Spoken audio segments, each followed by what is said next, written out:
జై గురుదేవ్, జై భవాని. నేను మీ కందుల సదానందం.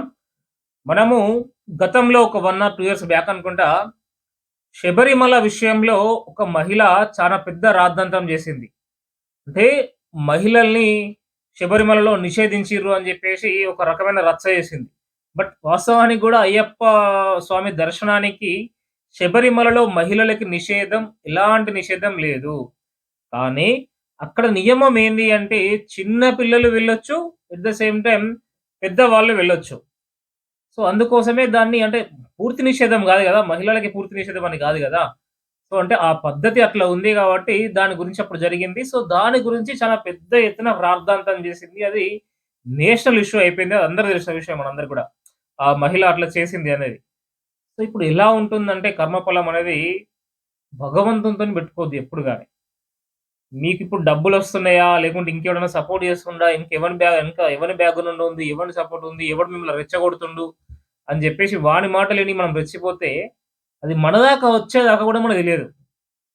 సో, అన్నట్టుగా ఇప్పుడు అదే మహిళకి వాళ్ళ పాపకి మ్యారేజ్ అయితే వాళ్ళ హస్బెండు ఆ అమ్మాయిని మతం మారమంటుండట ఇస్లాంలోకి.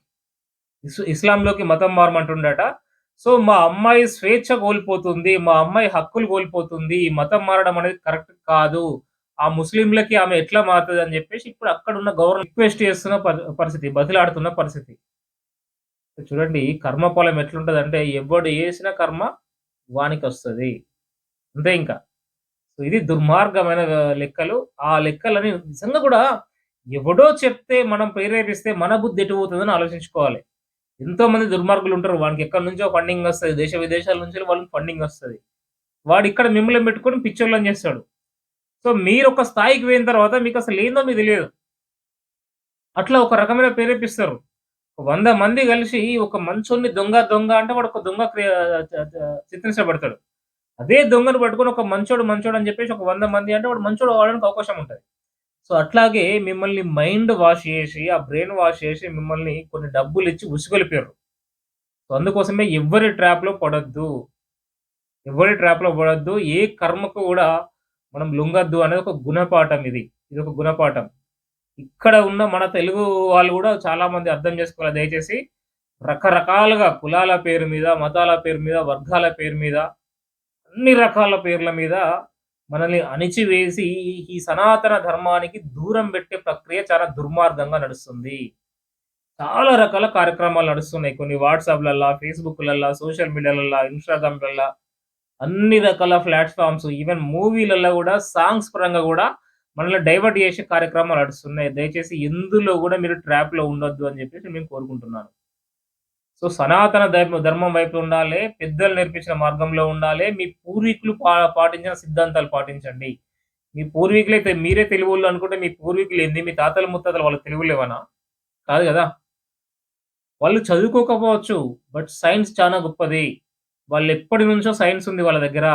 ప్రతి మాటలో వెనకాల సైన్స్ ఉంది పూర్వీకుల దగ్గర. బట్ మనం తెలివిగల్ల వాళ్ళమని జెప్పేసి మనం అనుకోవడం మన మూర్ఖత్వం మాత్రమే. దేని మీద లేదు వాళ్ళకి అవగాహన. ఆత్మార్పణం, ఆత్మహత్య, ఆత్మ సాక్షాత్కారం ఇలాంటి మాటలు మన పూర్వీకులు వాడిర్రు పెద్దవాళ్ళందరూ గూడా. అంటే అసలు ఆత్మ ఉంది అని జెప్పేసి వాళ్ళు బరాబర్ నమ్మిర్రు. బట్ అదే సైన్సు ఇప్పుడు రీసెంట్‌గా కనుక్కున్నది. అంటే ఆత్మ మీద పరిశోధనలు ఇప్పుడు రీసెంట్‌గా చేసింది. వాళ్ళకి నిర్ధారణ వచ్చింది. ఇది ఓకే ఉందని జెప్పేసి వాళ్ళు ఇప్పుడు చెప్తున్నారు. బట్ మన పూర్వీకులు ఎప్పటినుంచో మాట్లాడారు. పసుపు మీద మన పూర్వీకులు ఎప్పుడో మాట్లాడారు. పసుపు అనేది యాంటిబయాటిక్ అనేది. బట్ ఇప్పుడు కనుక్కొని పేటెంట్ రైట్ తీసుకున్నారు. బట్ ఆ పేటెంట్ రైట్ మళ్ళీ మన వాళ్ళు ఫైట్ చేస్తే మనకొచ్చింది అనుకోండి. బట్ ఇక్కడ ఆలోచిస్తే మన పూర్వీకుల సైన్స్ ఎందులో గూడా తక్కువ కాదు అని చెప్పేసి మీకు తెలియజేస్తున్నాను. పదే పదే మన వాళ్ళు చెప్తుండే తథాస్తు దేవతలుంటారు అట్లా మాట్లాడొద్దు అని అంటుండే. సో, ఇదే సబ్‌కాన్షియస్ అనేది ఒకటుంటుంది. విశ్వం అనేది కనెక్ట్ అయితుంది. విశ్వంతోని మనం ఆ మాటలు కనెక్ట్ అయిపోతాయి. సో, మళ్ళీ అది రిఫ్లెక్షన్ అవుతుంది. మళ్ళీ అది కర్మ అనుభవిస్తామని జెప్పేసి ఇప్పుడు చెప్తున్న పరిస్థితి. అంటే ఈ తథాస్తు దేవతలు ఉండరని మన పెద్దవాళ్ళకి ఎట్లా తెలుసు? మరి వాళ్ళేం చదువుకున్నారు? సనాతన ధర్మం అంటేనే ఒక సైంటిఫిక్ జీవన విధానం. ఒక గొప్ప సైన్స్‌తో ముడిపడి ఉన్న జీవన విధానం. ఇదొక మతం గాదు. ఇదొక మాయ కాదు. ఇదొక మూఢనమ్మకం గాదు. Everything is science.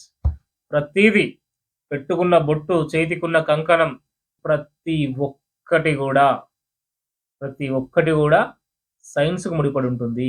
అది సనాతన ధర్మం అంటే. ఈ సైన్స్ అంటే ఇప్పుడున్న సైన్స్ గాదు. ఇంతకంటే అడ్వాన్స్ ఉన్న సైన్స్‌కి ముడిపడి ఉంటుంది. సో, దయచేసి అందుకోసమే ఎవ్వరు గూడా ఈ పిచ్చి పిచ్చి ట్రాప్‌లో పడకండి. మన ధర్మమే గొప్పది. మన ధర్మానికి మించిన గొప్ప ధర్మం లేదు. సనాతన ధర్మమే ప్రపంచానికి అన్నిటికి మూలం. ఇదే ముఖ్యం. ప్రపంచానికి విశ్వగురువుగా భారత్ ఉంది. మళ్ళీ అదే విశ్వగురువు స్థాయికి భారత్ ఎళ్ళబోతుంది. అప్పుడు మీరందరూ తెల్ల మొక్కలేసుకొని చూడాల్సొస్తది. దయచేసి ఈ తప్పు చేయొద్దని జెప్పేసి సోదరీమణులందరూ గూడా నేను వేడుకుంటున్నాను. ఈ వీడియో మీరు ఇప్పటివరకు చూసిర్రు అంటేనే దేశం కోసం, ధర్మం కోసం ఆలోచించే వాళ్ళు కాబట్టే ఇప్పటివరకు చూసిర్రు. సో, అదే విధంగా ధర్మం రక్షిత రక్షిత అన్నట్టుగా ఈ ఛానెల్‌ని సబ్స్క్రైబ్ జేయండి. ఇంకో 10 మందికి ఈ వీడియోని షేర్ జేయండి. మీరొక చిన్న కామెంట్ పెట్టడం ద్వారా అర నిమిషం సమయం పడుతుంది. ఈ అర నిమిషం సమయం అఖండ భారతావనికి పనిచేస్తది. సో, కొంతమంది హైందవ సోదరులను మనం తయారు చేయాల్సిన అవసరం ఉంది. వాళ్ళ హైందవత్వాన్ని నింపాల్సిన అవసరం ఉంది. దేశభక్తులు తయారు కావాల్సిన అవసరం ఉంది ఇప్పుడున్న సమాజంలో. నేను మీ కందల సానందం. జై హింద్, జై భారత్. భారత్ మాతాకి జై.